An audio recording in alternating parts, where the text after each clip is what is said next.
Once upon a time, a town mouse from the city went to visit his friend, the country mouse, that lived in a neighboring village.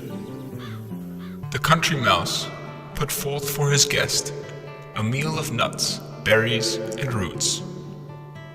But the town mouse, used to the lavish style of the city, was disappointed with the simple meal served to him.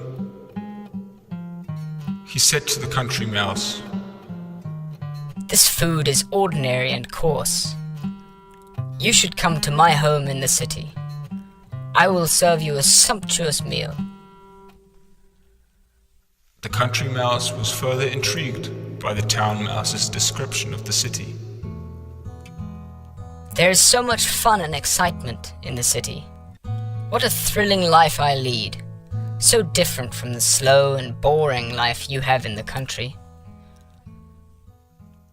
That very evening, both mice set off for the city. The town mouse lived in a big house. They arrived just in time for supper, which had been served to guests by the master of the house.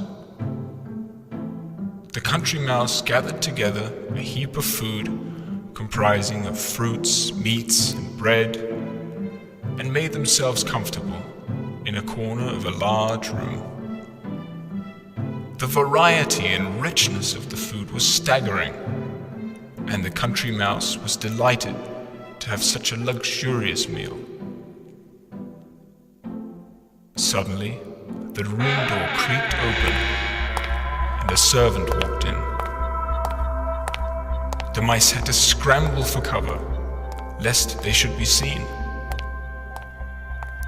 After a few minutes, the door closed, and the mice crawled back to their repast.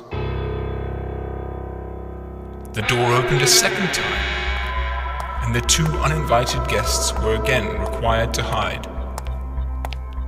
Their hearts beating fast, they returned to their hiding place once the door had closed.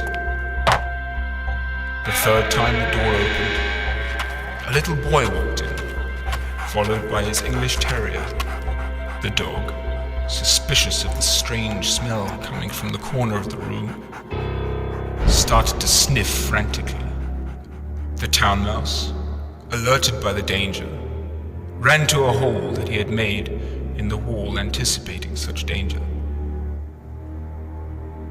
The poor country mouse, however, had no place to hide, and ran from one corner to another, from under one sofa to another, looking for cover from the dog. Finally he waited, terrified and trembling in a corner under a table, where he knew the dog could not reach. Finally, the dog and the boy left, and the mice crawled back into the room. The city mouse called the town mouse to resume their supper, but he refused. No, thank you. I'm off to my country house. I would rather have peace and quiet than the exotic meats and fruits you have here.